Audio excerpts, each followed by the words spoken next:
Albert Einstein once said, everybody's a genius. But if you judge a fish by its ability to climb a tree, it will live its whole life believing that it is stupid.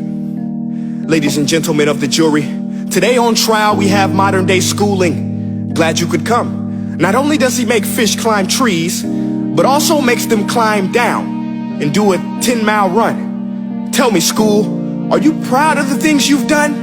Turning millions of people into robots, do you find that fun? Do you realize how many kids relate to that fish swimming upstream in class, never finding their gifts, thinking they are stupid, believing they are useless? Well, the time has come, no more excuses. I call school to the stand and accuse him of killing creativity, individuality, and being intellectually abusive.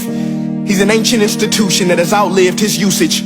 So, Your Honor, this concludes my opening statement, and if I may present the evidence of my case, I will prove it. Proceed. Exhibit A. Here's a modern day phone. Recognize it? Here's a phone from 150 years ago. Big difference, right? Stay with me. Here's a car from today, and here's a car from 150 years ago. Big difference, right? Well, get this. Here's a classroom of today, and here's a class we used 150 years ago. Now ain't that a shame? In literally more than a century, nothing has changed. Yet you claim to prepare students for the future? But with evidence like that, I must ask, do you prepare students for the future or the past? I did a background check on you and let the record show that you were made to train people to work in factories, which explains why you put students in straight rows, nice and neat, tell them sit still, raise your hand if you want to speak, give them a short break to eat, and for 8 hours a day tell them what to think. Oh, and make them compete to get an A letter which determines product quality, hence grade A of meat. I get it. Back then, times were different. We all have a past. I myself am no Gandhi. But today, we don't need to make robot zombies. The world has progressed. And now we need people who think creatively, innovatively, critically, independently, with the ability to connect. See, every scientist will tell you that no two brains are the same. And every parent with 2 or more children will confirm that claim.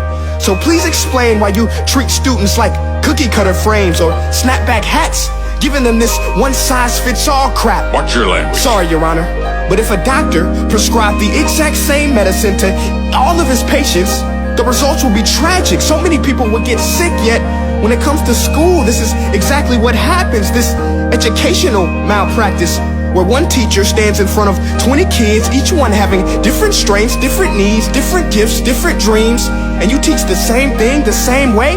That's horrific. Ladies and gentlemen, the defendant should not be acquitted. This may be one of the worst criminal offenses ever to be committed. And let's mention the way you treat your employees. Objection. Overruled. I want to hear this. It's a shame. I mean, teachers have the most important job on the planet, yet they're underpaid? No wonder so many students are short-changed. Let's be honest, teachers should earn just as much as doctors, because a doctor can do heart surgery and save the life of a kid, but a great teacher can reach the heart of that kid and allow him to truly live. See, teachers are heroes that often get blamed, but they're not the problem. They work in a system without many options or rights. Curriculums are created by policymakers, most of which have never taught a day in their life. Just obsessed with standardized tests. They think bubbling in a multiple choice question will determine success. That's outlandish. In fact, these tests are too cruel to be used and should be abandoned, but don't take my word for it. Take Frederick J. Kelly, the man who invented standardized testing, who said, and I quote, "These tests are too cruel to be used and should be abandoned." Ladies and gentlemen of the jury, if we continue down this road, the results will be lethal. I don't have much faith in school, but I do have faith in people. And if we can customize healthcare, cars, and Facebook pages, then it is our duty to do the same for education, to upgrade it, change it, do away with school spirit, because that's useless. Unless we're working to bring the spirit out of each and every student, that should be our task.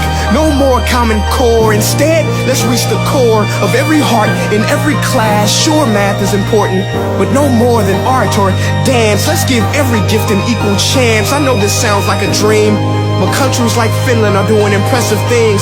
They have shorter school days, teachers make a decent wage, homework is non-existent, and they focus on collaboration instead of competition. But here's the kicker, boys and girls. Their educational system outperforms every other country in the world. Other places like Singapore are succeeding rapidly. Schools like Montessori, programs like Khan Academy. There is no single solution, but let's get moving. Because while students may be 20% of our population, they are 100% of our future. So let's attend to their dreams, and there's no telling what we can achieve. This is a world in which I believe, a world where fish are no longer forced to climb trees. I'll rest my case.